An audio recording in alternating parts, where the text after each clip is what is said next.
விவசாய நண்பர்களுக்கு வணக்கம். இந்த வீடியோவில் நம்ம எதை பற்றி பார்க்க போகிறோம் அப்படின்னா, மக்கா சோளத்தை எப்படி கிண்டுனா சீக்கிரம் பார்த்திங்கன்னா காய்ச்சலை வர வைக்க முடியும் அப்படிங்கிறதான் நாம் இந்த வீடியோவில் பார்க்க போகிறோம்.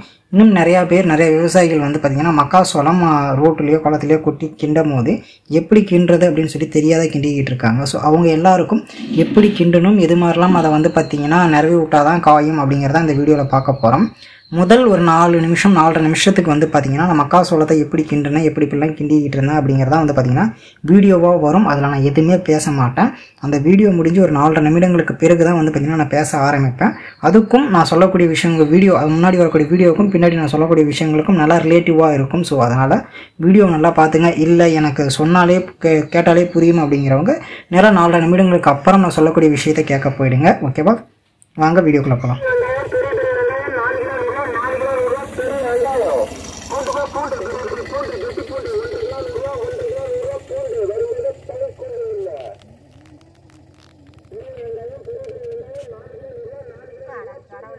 அங்கே போய் ஆமாம் பாரம் பைத்தியக்காரன்.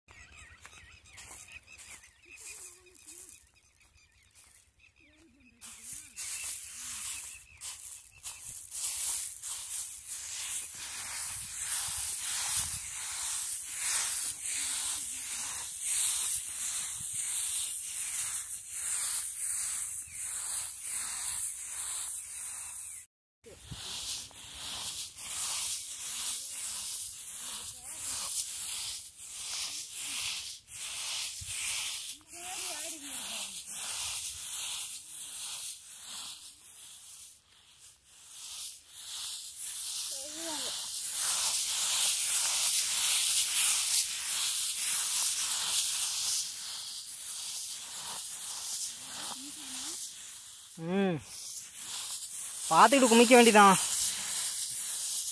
அந்த பக்கம் நல்லா காஞ்ச மாதிரி இருக்குது, அந்த பக்கத்தை முன்னே குமிச்சிக்குவோம். அதுக்கப்புறம் இதை பார்ப்போம், குமிக்கலாமா என்னன்னு பார்ப்போம்.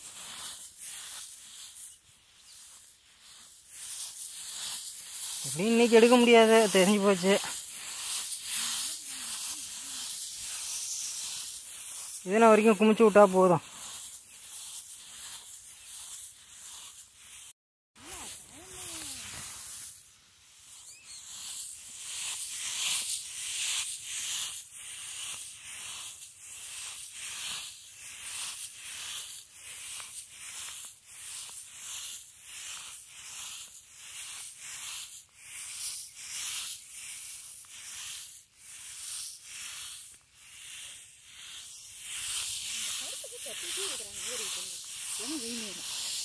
அங்கே கருக்க கட்டிக்கிட்டு இருக்குது, இங்கே பேர் இந்த மூலையிலையும் கருக்க கட்டிக்கிட்டு இருக்குது.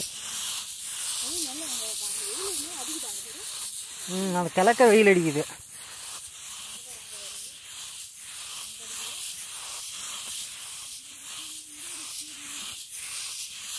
எங்கே வெயில் அடிச்சு என்னத்துக்காகுது? நாம் கொட்டிருக்கிற பாலத்துக்கு வெயில் வரலையா?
நண்பர்களுக்கு வணக்கம். ஸோ வீடியோ பார்த்த நண்பர்களுக்கு நல்லாவே தெரிஞ்சிருக்கும். ஒரு மக்கா சோளத்தை வந்து பார்த்திங்கன்னா 2-3 வகையாக வந்து பார்த்திங்கன்னா காலில் போட்டு கிண்டி இருப்பேன்.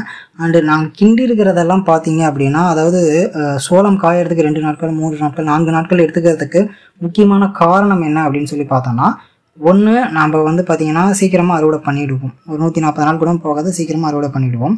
ரெண்டாவது வந்து பார்த்திங்கன்னா அடித்து கொட்டினதுக்கு அப்புறமேட்டுக்கு வந்து பார்த்திங்கன்னா சும்மா 6 அடிக்கு மேலே வந்து பார்த்திங்கன்னா நல்லா தேக்கமாக விட்டு அப்படி வச்சு நம்ம காய வச்சுக்கிட்டு இருப்போம். ஓகேங்களா, இதெல்லாம் வந்து பண்ணக்கூடாத விஷயம். ஓகேங்களா, நல்லா கொஞ்சம் பரவலாக நம்ம விட்டோம் அப்படின்னா நம்மளுக்கு கிண்டுறதுக்கும் ஈஸியாக இருக்கும், மக்காசோளம் காயறதுக்கும் வந்து பார்த்திங்கன்னா சீக்கிரம் காயும். ஓகேவா, அதேமாதிரி அடியில் அதாவது அதாவது நம்ம குமிச்சிட்டோம் அப்படின்னா அடுத்த நாள் காலையில் நம்ம போய் சீக்கிரமாக எல்லாத்தையும் களைச்சி விட்டுட்டோம் அப்படின்னா, பரவலாக விட்டுட்டோம் அப்படின்னா வெயில் அடிச்சதுன்னா சீக்கிரம் காய்ச்சிடணும் ஒரு தப்பு பண்ணுவோம்.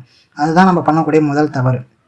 வெயில் அடித்து ரோடாக இருந்தாலும் சரி களமாக இருந்தாலும் சரி கால் வைக்கும்போது நல்லா சூடு ஏறுற டைமில் நீங்கள் வந்து நல்லா பரவலாக விட்டீங்க அப்படின்னா அந்த சூடு உடனே வந்து பார்த்திங்கன்னா முத்து சோளத்துக்கு போயிடும். அது வந்து சீக்கிரம் காயறதுக்கான வாய்ப்புகள் கொடுக்கும். ஓகேவா, அடுத்தது பார்த்தீங்கன்னா நம்ம கிண்டும் போதே வந்து பார்த்திங்கன்னா நிறைய பேர் என்ன பண்ணோம்னா மேம்போக்காக கிண்டும் போது பார்த்திங்கன்னா கால் நல்லா அடியில் தரையில் தேய்ச்சி போகிற மாரி கிண்டுனா தான் வந்து பார்த்திங்கன்னா சோளங்கள் வந்து பிறண்டு ஓடணும் அப்படிம்பாங்க. அதாவது உங்களுக்கு சோளம் எடுக்க வரவங்க என்ன சொல்லுவாங்கன்னா, காலை நல்லா அழுத்தி தேய்ச்சி கிண்டுக்கணும், அப்போ தான் சீக்கிரம் காயும், அப்போ தான் சோளம் வந்து பிறண்டு ஓடும் அப்படிம்பாங்க. நிறைய பேர் வந்து என்ன பண்ணுவாங்கன்னா அப்படியே டப்புன்னு மேலால் மட்டும் தள்ளிட்டு போயிடுவாங்க. அப்படி பண்ணிட்டு போனால் சோளம் சீக்கிரம் காயவே காயாது.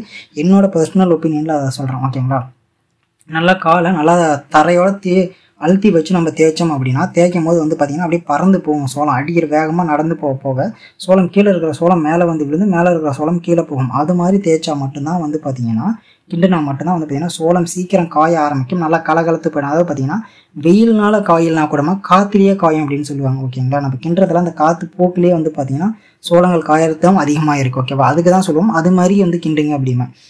ஒன்று வந்து பார்த்திங்கன்னா அப்படியே மேல் போக்காக கிண்டியிருப்பேன், வீடியோ பார்த்தவங்களுக்கு தெரிஞ்சிருக்கும். ஒன்று வந்து மேல் போக்காக கிண்டியிருப்பேன், ஒன்று வந்து பார்த்திங்கன்னா காலை வந்து இந்த வி ஷேப்பில் வச்சு கிண்டியிருப்பேன். ஓகேங்களா, அந்த அட்டேஷன் ஸ்டாண்டிஷ் பொசிஷன் வைப்போம் இல்லையா, அதுமாரி அந்த வி ஷேப்பில் காலை வந்து 2 கையிலும் வி ஷேப் மெத்தடில் வச்சு அப்படியே தள்ளியிருப்பேன். அப்படி தள்ளுறப்பையும் வந்து பார்த்திங்கன்னா சோளம் வந்து 2 பக்கமும் வந்து பார்த்திங்கன்னா சதுரி போயிருக்கும். ரெண்டாவது காலை நேராகவே வச்சு 2 காலையுமே நல்லா அழுத்தி வச்சு தேய்ச்சிருப்பேன். சோளம் நல்லாவே என்னோட மேல் கால் அளவுக்குமே வந்து பார்த்திங்கன்னா அப்படியே கவர் ஆகிருக்கும் சோளம் நான் தள்ளுறப்ப. ஸோ இந்த 3 மெத்தடில் நம்ம பண்ணோம் அப்படின்னா சோளம் சீக்கிரம் காய்ச்சிடும். நல்லா பரவலாக விட்டு வெயில் அடித்ததுக்கப்புறம் கிண்டி விடுங்க. அதுக்கு முன்னாடி கிண்டி விடவே விடாதீங்க. கிண்டி விட்டிங்கனாலும் அது வேஸ்ட்டு. ஏன்னா மேலே இருக்க சோளத்து மேலே மட்டும்தான் ஒளிப்படும், கீழே தரையில் இருக்கக்கூடிய அந்த நப்புத்தன்மைக்கு இருந்துக்கிட்டே தான் இருக்கும். அந்த தரையில் இருக்கக்கூடிய நப்புத்தன்மை சூடு ஏறினா மட்டும்தான் மக்கா சோளத்துக்கு சூடு ஏறதுக்கான ஒரு வாய்ப்புகள் வரும். இது எல்லாருக்கும் தெரிஞ்ச விஷயம் தான், இன்னும் ஒரு சில பேருக்கு தெரியாத இருக்குது. அதை தான் நான் உங்கள்கிட்ட சொல்லணும்னு நினச்சேன், இந்த வீடியோ மூலியமாக சொல்லிட்டேன். வீடியோ பார்த்த அனைத்து நண்பர்களுக்கும் நன்றி. மறக்காம சேனலை சப்ஸ்கிரைப் பண்ணிக்கங்க.